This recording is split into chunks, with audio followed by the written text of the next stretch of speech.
clock. It's about 7 after.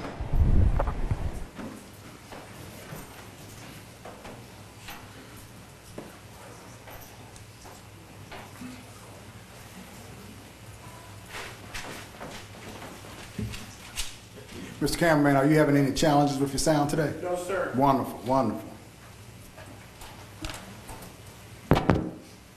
Mic's on.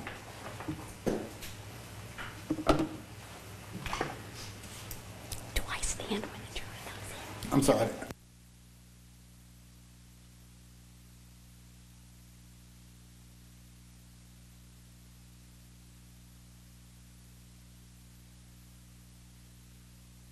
I would like to talk to you once before the day is out about tomorrow.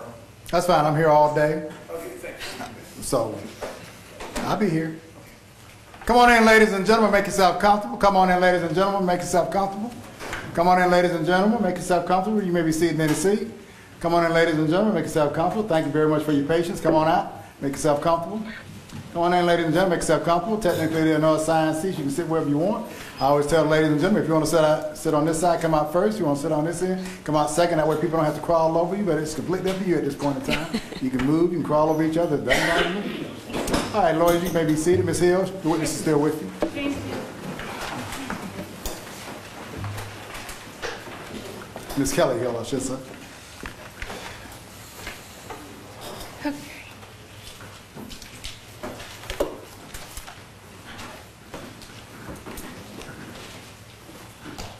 May I proceed, Your Honor? Yes, ma'am. You may proceed. Thank you. Ms. Parker, during the break, did you have a conversation with someone in the hallway? Yes, I did. Was that Elizabeth Stansbury? Yes, that was. Do you understand that she is also subpoenaed to testify in this case? Yes. Have you been, you are a lawyer, aren't you? Not a criminal lawyer. But you're a lawyer? Yes. Have you been advised of the rule of sequestration? No, I have not. You have not? No. You don't know you're not supposed to talk to other witnesses No, while you're under subpoena, I did not know that. especially while you're testifying? I was not aware of that. But you did have a conversation with her during the break? Yes, I did.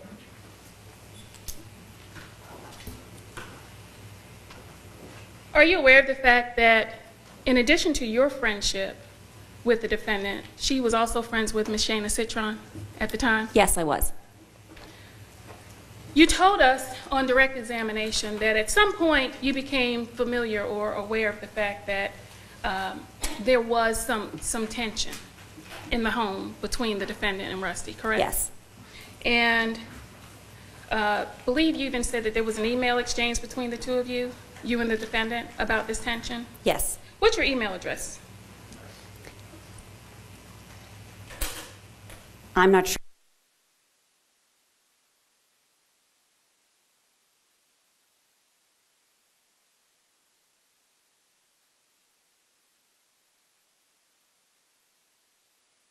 Identification purposes, what I'll identify as State's Exhibit 98. You may. And if I might approach the witness, Your Honor? You may. Yeah. Oh, first, let the record reflect I'm showing counts, so.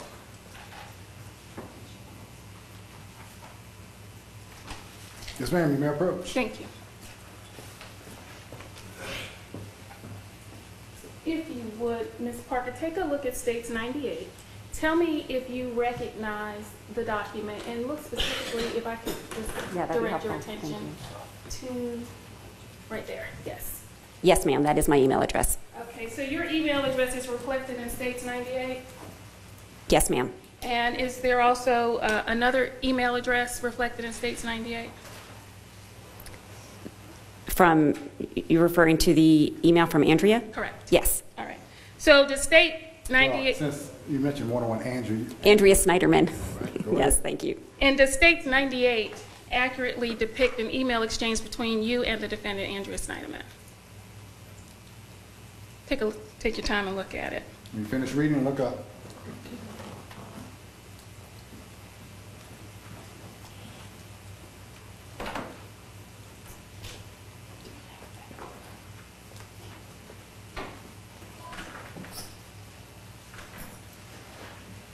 Yes. Okay. You're right. At this time, I would tender States 98 into evidence. Mr. Clegg, any objection? Object is to relevance, Your Honor. I believe she's certainly entitled to ask this witness about the contact and communication she had with Mrs. Sneiderman, but I see absolutely no reason why this particular document needs to be tendered. The question has been posed, were you aware of difficulties Mrs. Sneiderman may have had with her husband? She has said, yes, I am. I'm not exactly sure why this particular document is being offered, so I would object. The court has not seen the document. Why is this relevant? Your Honor, I could actually probably ask one question that might You be can ask me as you wish. Well, in that case, right now, I'm going to sustain the objection until you establish it. Ms. Parker, in States 98, does it reflect the email exchange that you and... I'm going to object because after having the document has been offered, the objection has been sustained, and now we're talking about what's in the document, so I object. All right. I'm going to go ahead and sustain the objection. Do you want to rephrase your question? Sure.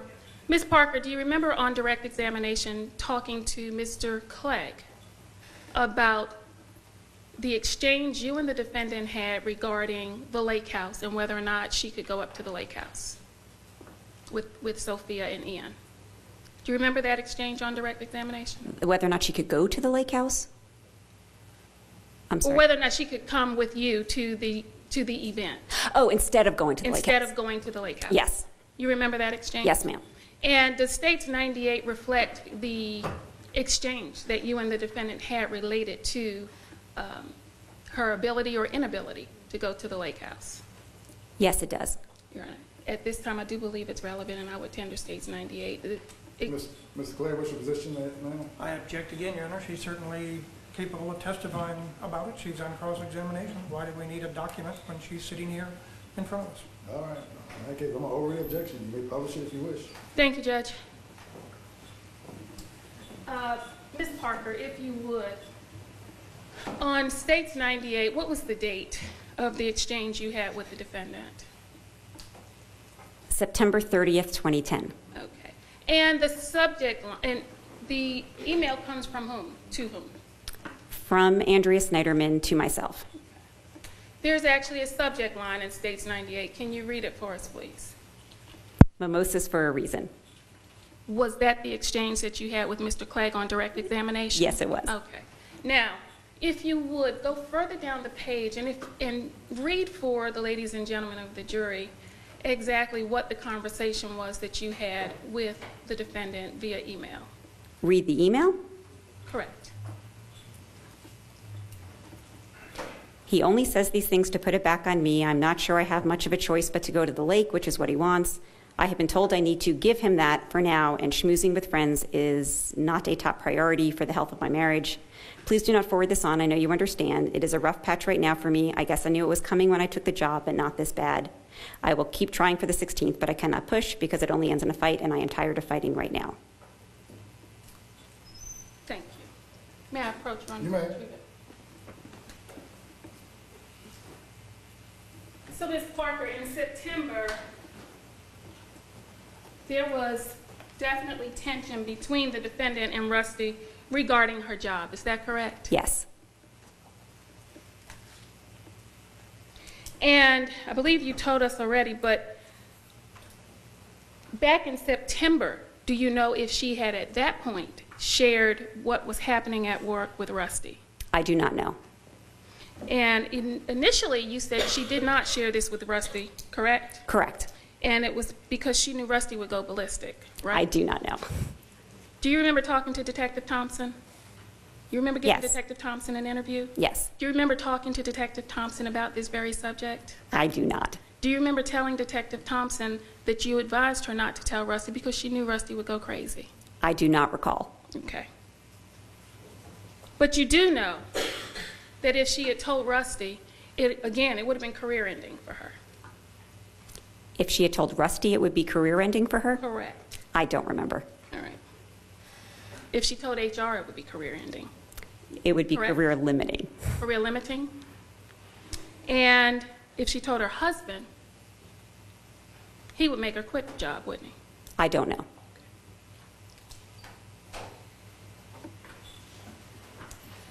Now, when you had a conversation with the defendant about her boss, did there come a time when she told you that her boss had finally made a very clear expression of his feelings for her and that she shut him down?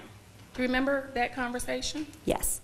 And she told you that when he finally came out and told her the way he felt, and she shut him down, it was like the tension had been removed. Yes. The situation had been resolved. She actually did not say resolved. She just, in fact, she said the opposite. She said that it wasn't necessarily resolved, but that the air had been taken out of it. Okay, so the air had been taken out of it. It was flat. It was better. It was better. And in fact, after that conversation where the air had been taken out of things, you really didn't hear anything else from the defendant about her boss, did you? I did not. You didn't hear about any other contact she had had with him that made her uncomfortable, did you? I did not. You did not hear about anything related to the trip she was taking with her boss after that point that concerned her to the point that she had to talk to you about it, did you? That's correct. And do you remember when you had the conversation with her about the air being taken out of the relationship between her and the boss? It was before that trip out west. So that would have been early on. Yes, in her ma'am. employment with GE. Yes. So after, say, July, because I think you told us that conversation was either late June or early July. Yes. After early July, you heard nothing else about the boss, correct? Correct. And in August, you heard nothing else about the boss, correct? Correct. In September, you heard nothing else about the boss, correct? Other than they were friends.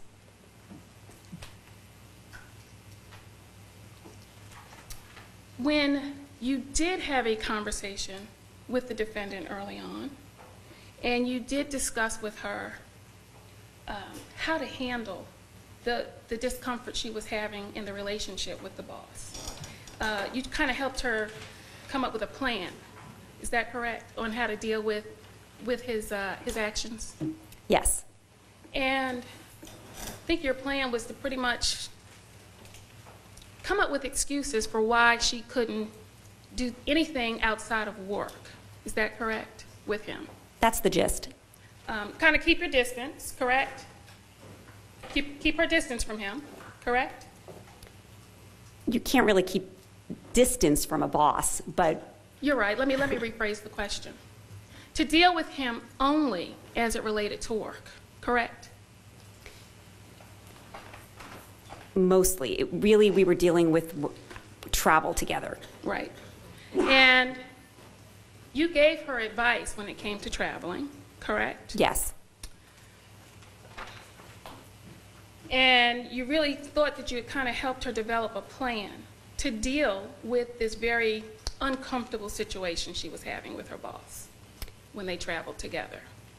I don't know about that, but I did pass along ideas based on my limited research. And your ideas, did they include taking long walks together? No. Did your ideas include holding hands? No. I'd like to, if I could, show you what has already been admitted into evidence at State 16. Mr. Pasquale, if you could publish that for us, please. Take a look at State's... Oh, you've got to be kidding me. We're going to blow it up for you, don't worry.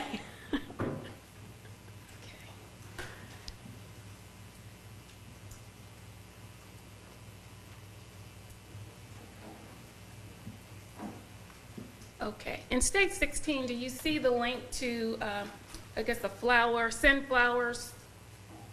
Yes. You see that link?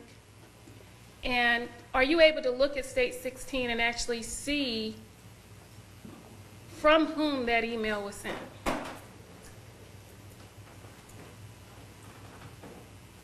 Yes, thank you. Are you able to see Yes. who sent that email? Yes. Who sent it? Hemi Newman. And is Hemi Newman the person you knew to be the defendant's boss? Not at the time, but yes. But you now know? Yes. Okay. In the email from Mr. Newman, to whom was that email sent? Andrea Sneiderman. So in the email from Mr. Newman to the defendant, there's a subject line. What does it read?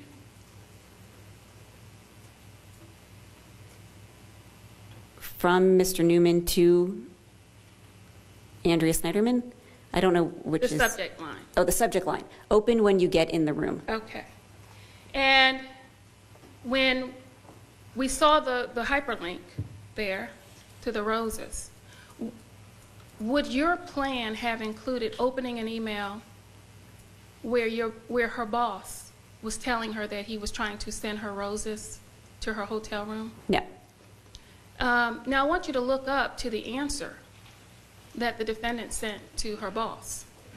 Can you see that there? It's on the top. Yes, ma'am. Read what it says. So thoughtful and sweet, I knew you might try something like this. Talk to you tomorrow. I am joining I have no idea. Well, I really want to focus on the first sentence. Gotcha. So thoughtful and sweet. Yes. Was that part of the plan that you discussed with the defendant? No.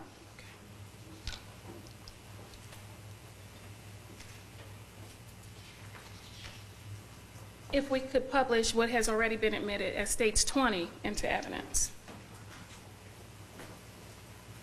Are you able to see that, Ms. Parker? Not even remotely. I understand. Can we blow that up a bit? Start from the bottom.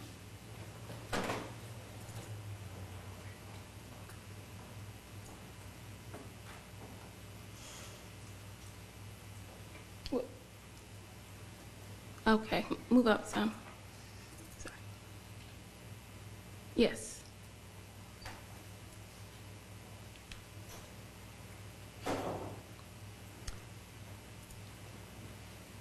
Are you able to see, Ms. Parker, the email? And again, this has been already admitted, so I'll just tell you this is an email from the boss to the defendant. Read, if you can, the sentence that's reflected on the scene. It's on the screen from the email. It was supposed to be a paper they were supposed to leave in your room with the chocolates and flowers. Would your plan that you gave to the defendant include accepting chocolate and flowers in your hotel room from your boss? No. Now,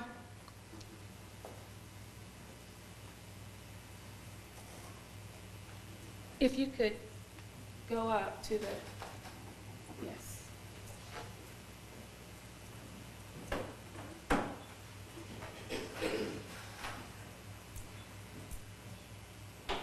More. Okay.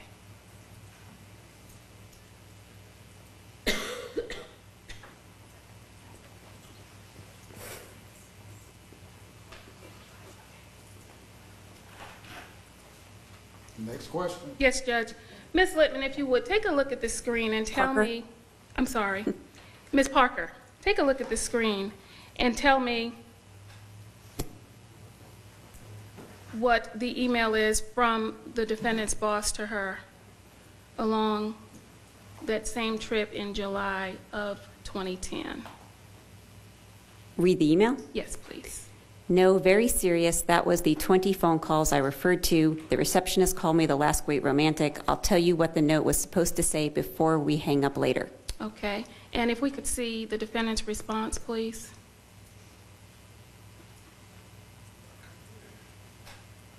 Please read it, Ms. Parker. But I thought it maybe did not work out. Romantic for sure. Talk to you in a few. And when it says talk to you in a few, do we have a time on that email? 12:53 a.m. Okay.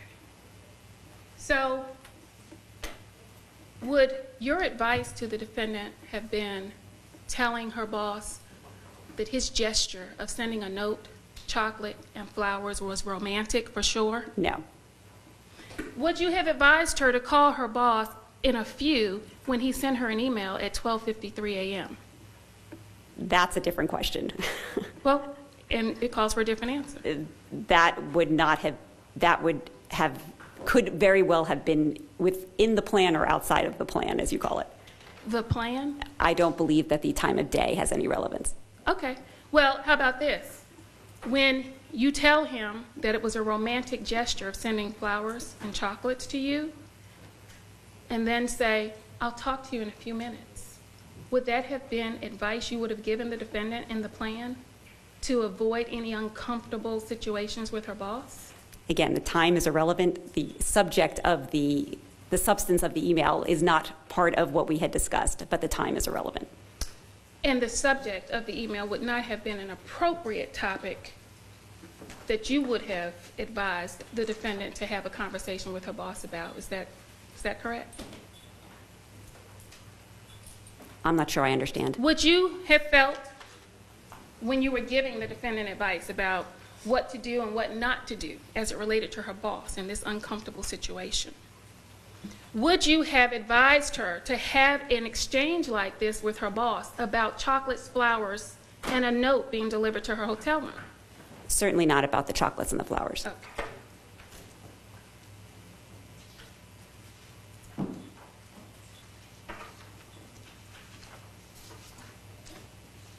You told us, Ms. Parker, that after the air had been let out of the relationship, you really didn't hear anything else about the defendant's relationship with her boss, Hemi Newman, correct? Correct, other than they were friends. Other than they were friends. Is it fair to say then that she did not share with you that the two of them had had an email exchange where she told him that she felt that she had betrayed everyone she cared about? That is correct.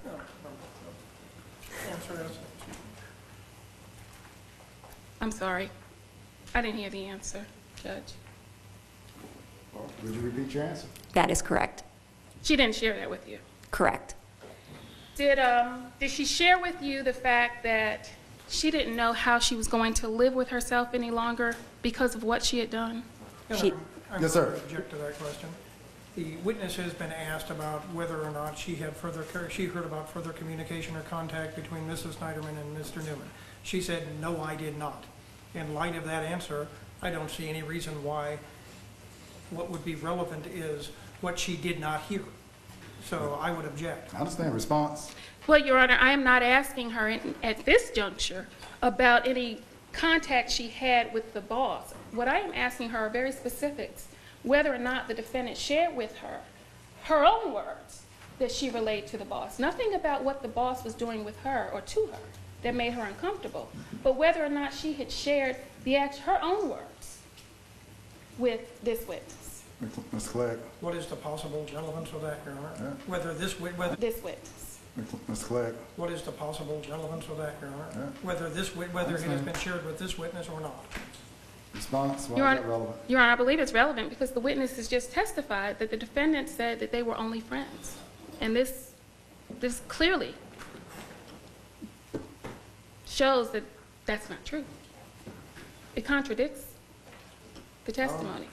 I'm going to overrule the objection for right now. Go ahead. Do you recall the question, Ms. Parker? I do not. Would you mind repeating? No, not at all. Did the defendant share with you the fact that she told her boss that she didn't know how she was going to live with herself any longer because of what she had done? She did not. Did she share with you the fact that she felt like she had to now repent for the rest of her life because of what happened on one of her business trips with the boss? She did not.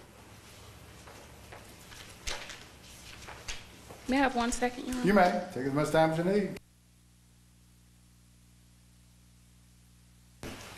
Ms. Kaufman, we're back on the record. Yes, ma'am. Your Honor, I have no further questions. All right. Thank you. Any redirect? No, Your Honor. I have no other questions. May Ms. Parker be excused? Any objection? None from the stage. All right. Ms. Parker, you're excused. Have a good day. Drive safely.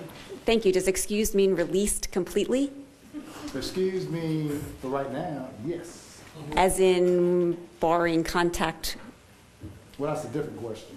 At this point, normally I don't exchange in question and answer with witnesses. You know what I'm going to say? You may step down from that witness stand and walk aggressively toward that door. Thank you. Have a good day. Call your next witness. Defense calls Donald Robinson. Can I step out? Yes, sir. You may.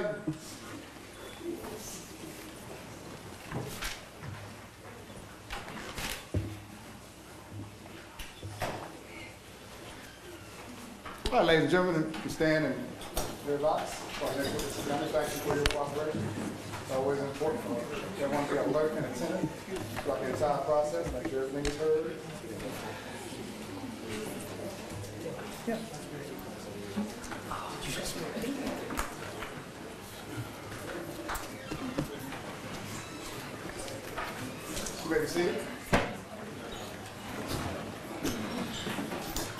Come on up, young lady.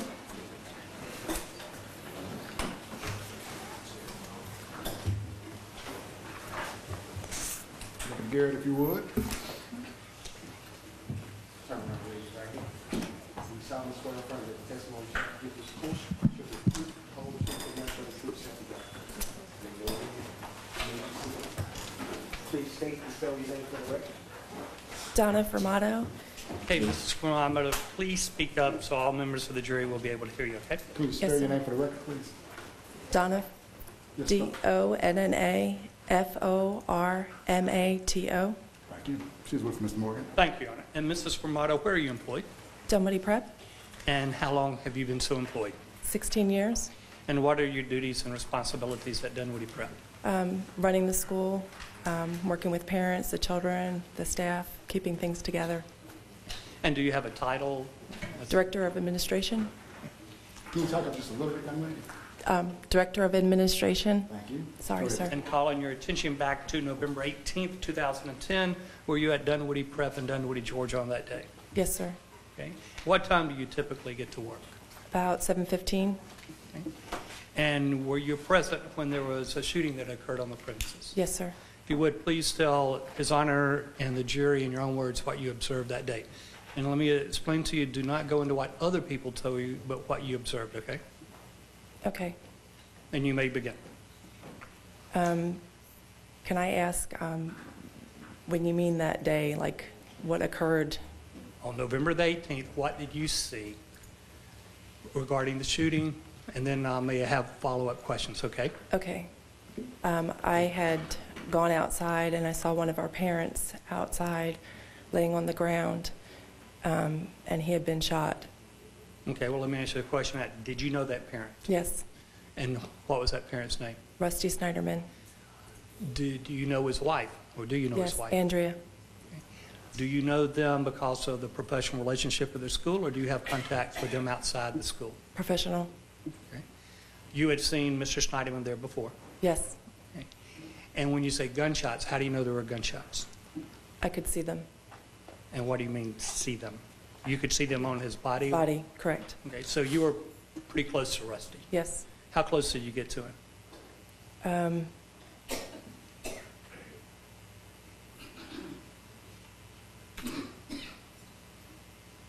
About maybe not even a foot. Okay. Was there anyone else with you? Yes, Neely Tugwell, or Height at the time. I'm sorry, who was Neely, Height, correct. Go ahead. To the best of your ability, were you the first two employees of Dunwoody Prep to get to Rusty? Yes. What, if anything, did you do after you saw Rusty on the ground? I went inside with Neely and tried to figure out at first, because I wasn't sure who the parent was, trying to identify him. And we had talked, Neely and I, and discovered she knew who it was. Did And we anyone made- call 911? No, we did not, because other people had already. Okay. Were police officers there when you got to Rusty? No, Were first responders, such as fire truck or ambulance? no, Were you there outside when the first responders got to the scene? And if you don't recall, that's fine. no, I do not remember. Okay. So you went back inside the location. Correct. You figured out who the parent was. Yes. And then what did you do? I got the emergency contact to call Andrea right away. And did you know, again, Andrea prior to November 18th? She's parent of the school. Yes. Okay. Yes, And there's contact information provided. You called her. correct. And exactly what did you say to Ms. Snyderman? I said to Andrea that she needed to come to the school right away. Something's happened. Ian was fine because I was worried about her driving over, and told her to come as soon as she could to the school. So you let her know that her son was fine. Yes, correct. Did you let her know anything about why she needed to come to the school then? I said something's happened at the school, that she needed to come right away. I didn't say any more than that, just because I was worried about her driving and I really wasn't sure what to say and how do you say anything to anybody that you know of something so tragic and awful. Did Andrea say anything in response? She kept repeating herself, tell me what's happened, tell me what's happened. And I just kept repeating, you need to come to the school as soon as possible. Did you mention Rusty's name, or did she mention Rusty's name in that conversation to the best of your ability? No. That she didn't mention I it, don't or you remember. don't recall? I don't recall. You don't recall? Okay. Did she, in fact, come to the school? Yes. Did you have a conversation with Mr. Sneiderman that day? Yes. Okay.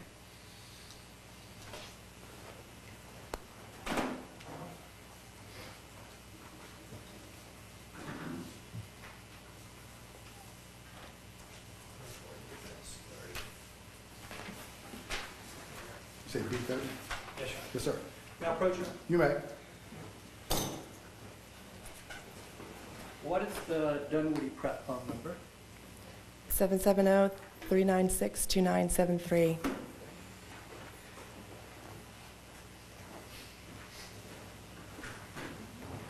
Now, let me back up. Were you present when Jane Newman talked with Mr. Sneiderman? Were you in the office, or do you remember? I do not remember. It might have been possible, but I don't remember. Okay. But you distinctly remember talking to Mr. Sneiderman? Yes. Oh, well, did you initiate the call, or did he initiate I it? called him And how did you know his number? because there were several messages left from Rusty's father. He had left messages. Yes. Do you know whether these messages were before or after he talked with Miss Newman?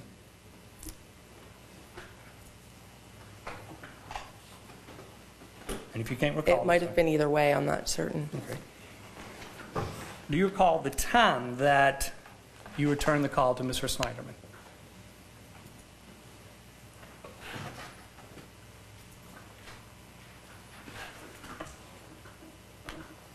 Maybe about 9:45 or a little later. Okay. So what's previously been marked as Defendant's Exhibit 30. 30, yes, sir. I'm sorry. I said yes, sir. 30. Thank you, Judge. If your number is 770-396-2973, and Mr. Sneiderman's is identified as 216-464-4260, do you see about the time that you returned the call? Yes, I see it. And does that refresh your memory as to approximately what time? That does. Okay. Sounds about right. When you returned the call to Mr. Sneiderman, was anybody in the office with you?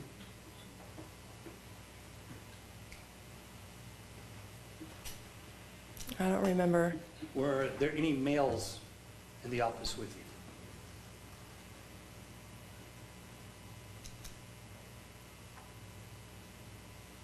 I don't remember. Okay. Do you remember whether or not you knew where Rusty had been taken for emergency treatment? No, I do not. All right, let me rephrase the question. Were you aware whether he had been taken, or you don't remember? I wasn't aware that he had been taken. So at the time you called Mr. Sneiderman, you were not aware of where Rusty had been taken? No. Okay. And when Mr. Sneiderman, when you called Mr. Sneiderman, what, if anything, did he ask you? He had asked how many times his son had been shot and if he needed to either drive or fly, if he needed to get there as soon as possible. And I said, you need to come as fast as possible. Do you recall anything else about the conversation? No. I don't remember anything else. Do you recall, yourself or anyone else in the room, tell Mr. Sneiderman where Rusty had been taken? No, I don't remember anybody saying anything. Okay. Again, anything else about that conversation that you recall? No. Well, let me ask this. The conversation with Mr. Sneiderman, was that before or after You were in the room with Sergeant Cordellino and Andrea. You don't recall, that's fine.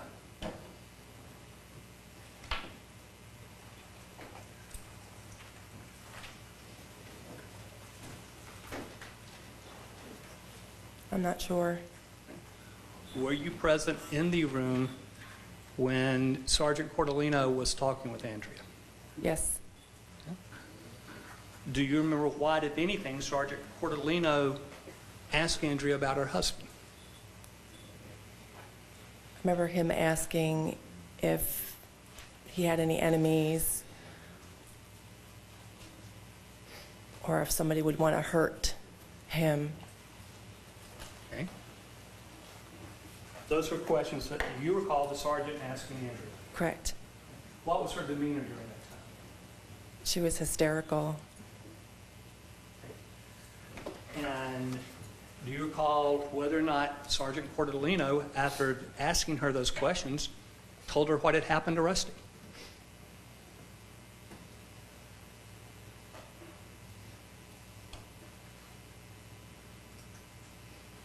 I don't remember.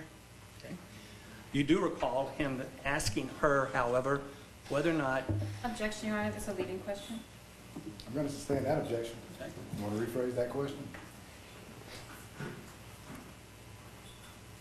What did Andrea ask Detective Cordellino after she was asked by the sergeant whether or not anybody would harm her husband? Andrea's response is she couldn't think of anybody, that they had any enemies, or that anybody would want to hurt them or their family. Do you recall whether this discussion was in a vacuum or whether or not anyone was discussing what had happened to Rusty? Can you repeat that? I'm sorry. Okay. That wasn't a very articulate question. You don't recall whether or not during that conversation what Sergeant Cordellino said to Andrea, correct? Correct. About what happened to Rusty. Correct. Do you recall a conversation with Elizabeth Stansberry the following day at Dunwoody Prep? No, I don't remember. Do you recall telling Ms. Stansberry? Objection, Your Honor, but she said she didn't remember a I'm going to conversation. sustain that objection, Mr. Moore. You have to rephrase that question. Do you have a conversation with Ms. Stansberry about what you had heard and observed the day before? It is possible. Okay. Do you remember, do you know who Mark Potter is with the District Attorney's Office? Yes. Do you remember having a conversation with Mr. Potter on May 31st, 2011 about what you observed and heard that day regarding the conversation between Sergeant Cordellino and Andrea? Yes. And did you tell Mr. Potter? Objection, it's a leading question. I haven't even asked the question yet. It started, did you tell? Well, Mr. Moore, I mean, you're correct. You have not asked the question yet, but it's starting out, because obviously it's starting out as if it may be a question that may suggest the answer. And obviously, the lawyer's making the objection to prevent it being said. Let me just direct you to do this. Ask a non-leading question. That's a question that does not suggest the answer. You can ask whatever you want to, but she's on direct. She is. Did you have a conversation with Mr. Potter on May 31st at Dunwoody Prep? Yes. And what was that conversation relating to? The shooting at Dunwoody Prep. Okay. And did you have a conversation about the conversation that you observed between Sergeant Cordellino and Ms. Snyder? Yes. And your memory on the day after shooting, was it better then or today? My memory would have been better that day than it is today. Okay. And your memory on May 31st at Dunwoody Prep 2011 when you talked to Mr. Potter, was that better then or today? It would be better that day, not today. Okay.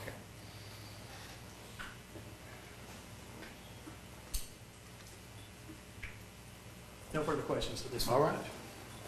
You may cross-examine if you wish. Thank you, Your Honor.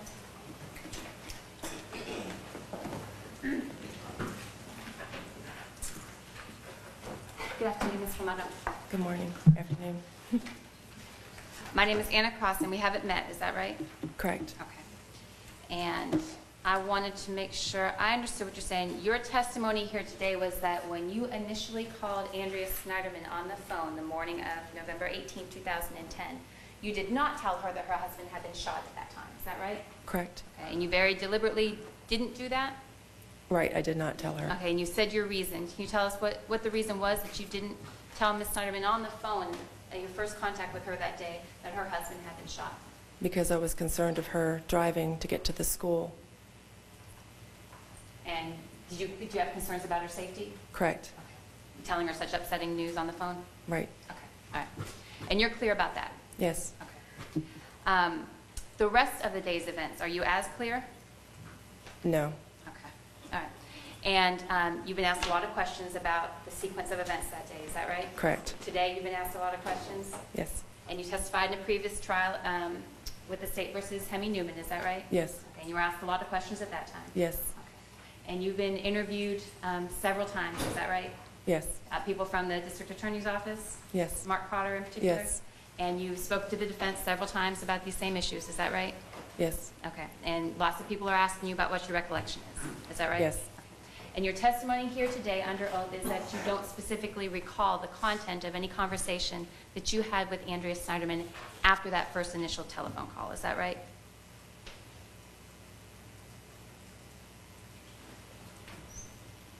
Can you repeat that? I'm sorry. I will, yes. Your testimony here today is that you can't recall the specifics of any of the conversations you had with Andrea Sneiderman on the day of November 18, 2010, after that first initial phone call. Some of it I remember, some of it I do not. Okay, all right. And you do not remember telling her at any time during that day that her husband had been shot, is that right? That's your testimony today?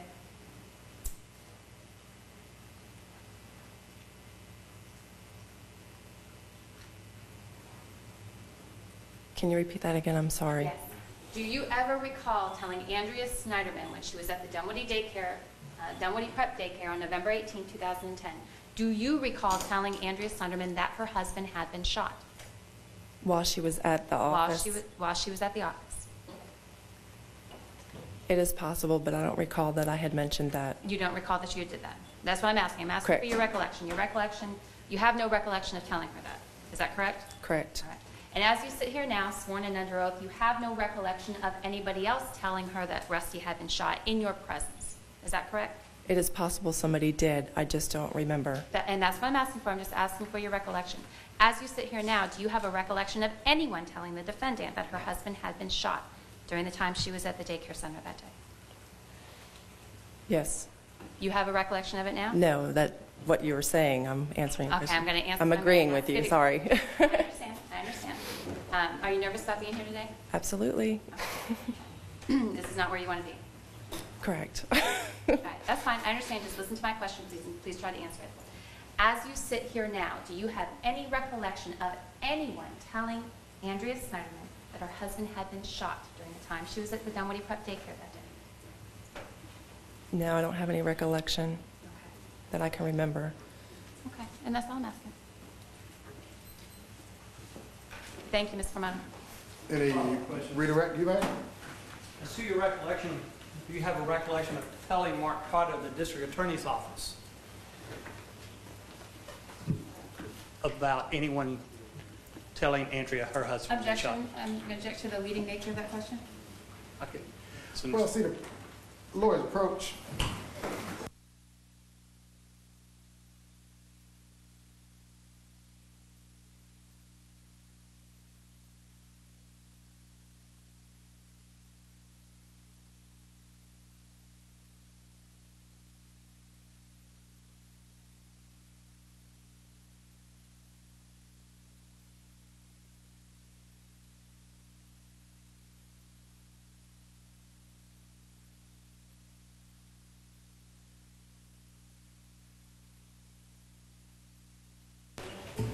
Overruled, you can ask that question. Mrs. Fermano, do you recall, do you have a recollection of telling Mark Potter from the district attorney's office whether or not you observed anyone telling Andrea her husband had been shot?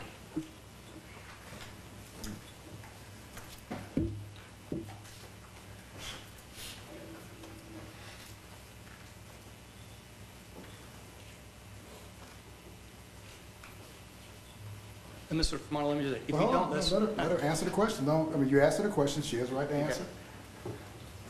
Go ahead, if you can.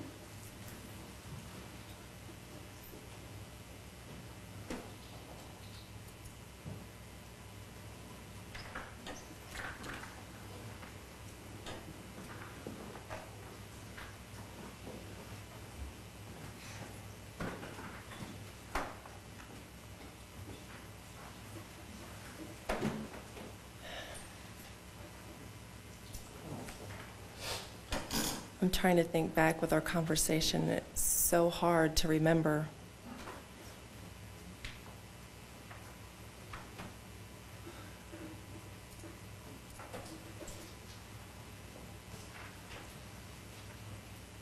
I'm sure it's possible, but so much has happened since then.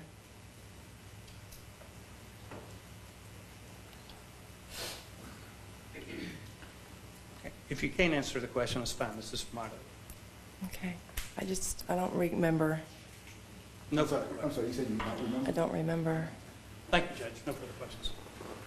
Any recross? No, Your Honor. All right. Lawyers, may this witness be released and excused from her subpoena? Do you want to, Maybe releasing defense, Judge? any Yes. objection? No objection All from right. the state, You're Your free to Honor. go, young lady.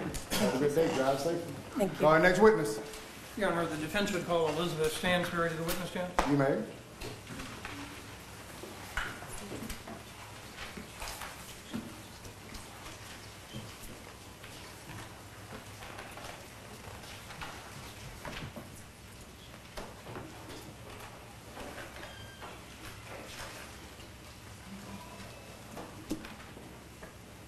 And ladies and gentlemen, while we are, take full advantage of that.